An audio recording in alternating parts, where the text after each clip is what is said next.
Perkenalkan, nama saya Caroline dengan NIM 2210521066. Di sini saya akan menjelaskan tentang uji rancangan acak lengkap yang telah saya lakukan berdasarkan jurnal ilmiah yang berjudul Pengaruh Lama Pemanasan Basah dan Perendaman dalam Gibberellin terhadap Pematahan Dormansi Benih Kelapa Sawit. Dengan perlakuan yang diuji merupakan kombinasi lama pemanasan basah dan konsentrasi gibberellin pada suhu 40 derajat Celcius. Sebenarnya lama pemanasan basah yang dilakukan terdiri dari 5 taraf, yaitu 20 hari, 25 hari, 30 hari, 35 hari, dan 40 hari pemanasan. Sedangkan untuk konsentrasi gibberellinnya itu terdiri dari 4 taraf, yaitu 0 ppm, 100 ppm, 200 ppm, serta 300 ppm. Sehingga terdapat 20 kombinasi perlakuan dan pengulangan sebanyak 3 kali. Namun, dalam melakukan uji rancangan acak lengkap ini, saya mengambil 4 kombinasi perlakuan untuk diujikan, yaitu 20 hari dan 100 ppm, 20 hari dan 200 ppm, 40 hari dan 100 ppm, kemudian yang terakhir 40 hari dan 200 ppm. Dengan pengulangan sebanyak 3 kali, yaitu waktu munculnya kecambah pada hari ke-14, ke-24, dan ke-34 dari pengamatan dalam bentuk persentase. Ini merupakan datanya. Dan langkah pertama yang harus kita lakukan yaitu dengan mencari jumlah. Jumlah ini dapat dicari dengan cara sama dengan sum. Kemudian tinggal kita drag aja dari perlakuan pertama. Kita drag, kemudian hasilnya akan ditemukan. Nah, untuk mencari jumlah dari perlakuan yang lain, itu tinggal kita drag ke bawah aja. Dan untuk rata-ratanya, yaitu dengan rumus sama dengan average. Kemudian sama, kita drag dari perlakuan yang pertama. Kemudian enter, dan hasilnya akan kita temukan.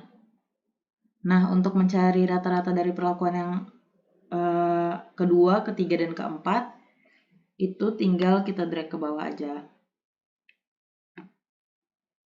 Nah, untuk total yang pertama yaitu pada waktu munculnya kecambah pada hari ke-14.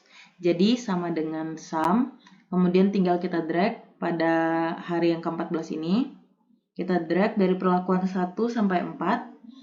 Kemudian kita enter dan hasilnya akan ditemukan. Kemudian tinggal kita drag untuk mencari total dari hari ke-24, 34, jumlah, dan rata-rata. Nah, untuk mencari rata-rata yang di sini, itu sama dengan average. Kemudian tinggal kita drag ke bawah pada hari yang ke-14 ini. Dari perlakuan 1 sampai 4, kemudian kita enter. Dan hasilnya akan ditemukan. Dan tinggal kita drag lagi. Nah, selanjutnya di sini kita akan mencari FK. FK ini merupakan jumlah total dipangkatkan 2. Ini jumlah total dipangkatkan 2. Dibagi banyaknya perlakuan, yaitu 4. Dikali dengan pengulangannya, yaitu 3. Yang hasilnya adalah 12. Kemudian tinggal kita enter, dan hasilnya akan ditemukan. Nah, selanjutnya di sini kita akan mencari tabel 2 arah. Nah, untuk tabel 2 arah ini, lama pemanasan basah yang perlakuan yang saya pilih, lama pemanasan basahnya itu 20 dan 40 hari. Nah, itu kita ketik di sebelah kiri. Kemudian untuk konsentrasi gibberellinnya, kita ketik di bagian atas. Dan kemudian semua data pengulangannya, yaitu mulai dari hari ke-14 sampai hari ke-34, itu tinggal kita tulis kembali pada tabel ini. Tinggal kita tulis kembali. Kemudian di sini kita akan mencari total. Total ini merupakan jumlah semua angka pada periode pemanasan selama 20 hari yang dapat kita hitung dengan rumus sama dengan sum. kemudian tinggal kita drag semuanya. Dan untuk rata-ratanya yaitu sama dengan average, lalu kita drag lagi yang di 20 hari semuanya, kemudian kita enter. Dan untuk yang 40 hari, totalnya sama ya, sama dengan sum, kemudian tinggal kita drag yang di 40 hari, enter. Dan untuk average-nya, untuk rata-ratanya sama dengan average, kemudian kita drag lagi yang di 40 hari dan kita dapatkan hasilnya. Selanjutnya untuk total secara keseluruhan. Total secara keseluruhan ini merupakan total dari yang 20 hari dan 40 hari ini pada 100 ppm. Jadi tinggal kita drag ke bawah, kita blok semuanya, kemudian kita enter dan hasilnya akan ditemukan. Kemudian untuk mencari total dari yang 200 ppm, total dan rata-rata, tinggal kita drag ke samping dan kita dapatkan hasilnya. Nah, selanjutnya untuk rata-rata. Rata-rata itu sama dengan average. Lalu kita blok yang di sini nih. Maaf ya, tadi sebenarnya yang drag tadi itu adalah blok. Jadi maksudnya adalah kita ngeblok semua dari yang 20 hari sampai 40 hari ini. Yang di 100 ppm kita blok semua, kemudian kita enter dan hasilnya akan ditemukan. Lalu untuk drag itu yang kayak gini. Jadi kita ngedrag ke samping dan secara otomatis hasilnya akan muncul. Nah, kemudian di sini selanjutnya seperti yang bisa kita lihat di sini yaitu ada tabel ANOVA. Nah, untuk menganalisis ANOVA, langkah yang harus kita lakukan hingga muncul tabel-tabel seperti ini adalah dengan mengklik data. Ini pada data, kemudian kita pergi ke pojok kanan, lalu di situ ada data analisis, kita klik. Lalu kita klik pada ANOVA 2 factor with replication. Yang ini. Kemudian kita klik OK. Kemudian kita input range-nya. Nah, untuk range ini dari tabel 2 arah yang sudah kita tentukan tadi. Lalu untuk row per sampelnya sesuai dengan banyaknya ulangan yaitu 3. Lalu kita pilih mau ditempatkan di mana. Kemudian kita klik OK.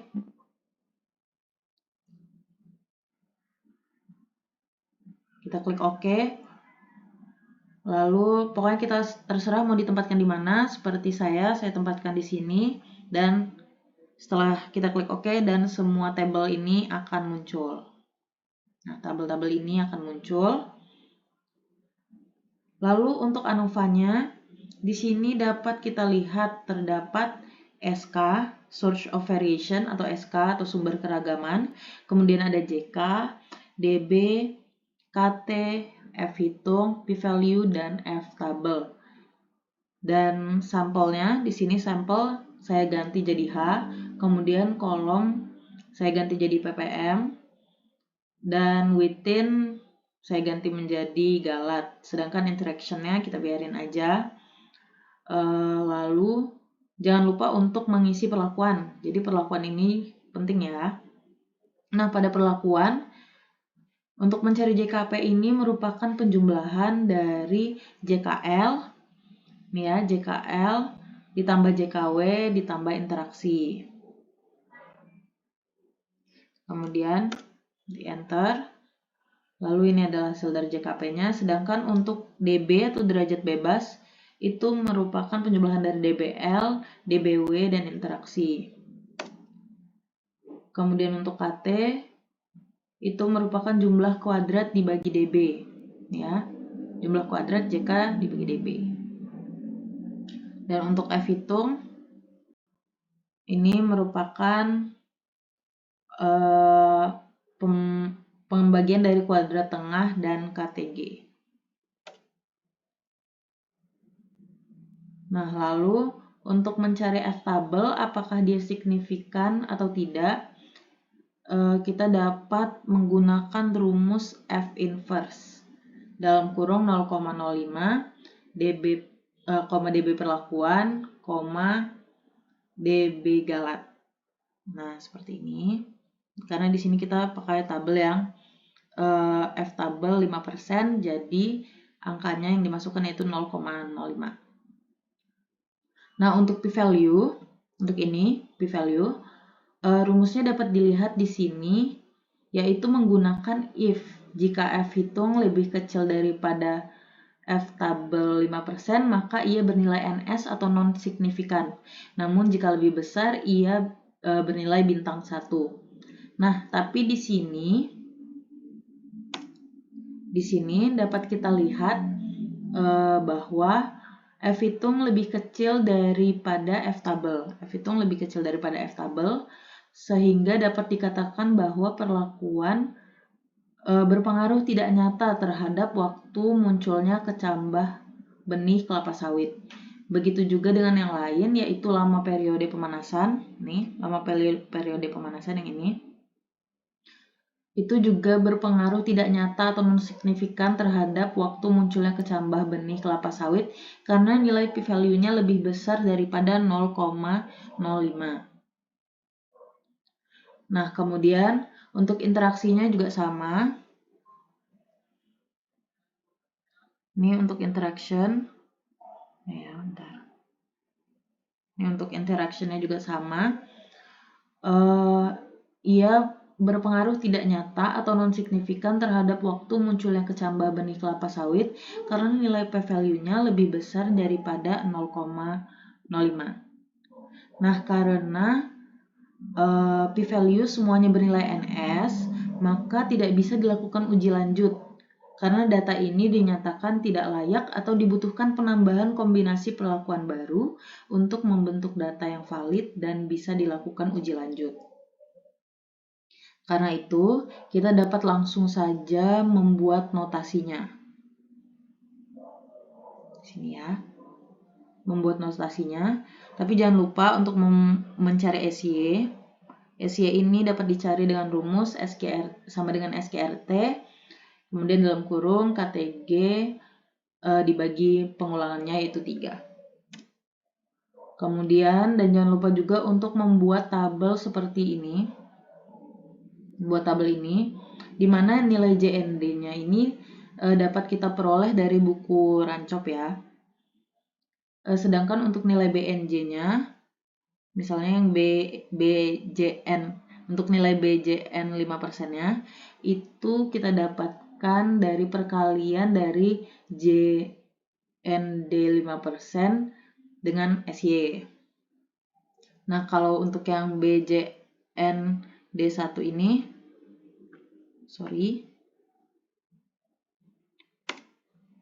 ini dapat kita cari dengan rumus perkalian sama dengan perkalian antara JND 1% dikali SY-nya. Nah, jika data ini sudah ada, selanjutnya kita akan mencari selisihnya. Kita akan mencari selisih untuk membuat notasi tadi. Jadi kita akan membuat notasinya saja dengan mengurutkan rata-rata data dari yang terbesar hingga yang terkecil berdasarkan data di awal. Nih, data yang ini tadi kita urutkan dari yang terbesar hingga yang terkecil sampai seperti ini. Dan kemudian kita akan mencari selisihnya. Nah, mencari selisihnya itu caranya bagaimana? Yaitu ini data terbesar pertama dikurang dengan data terbesar kedua sehingga memperoleh hasil seperti ini. Ini ya rumusnya. Dan ini bisa langsung di drag saja asalkan kita melakukan penguncian dengan dolar ini tadi. Jadi ini bisa di drag saja. Nah, untuk pengurangan dari data yang kedua, itu merupakan pengurangan dari data terbesar kedua dengan data berikutnya.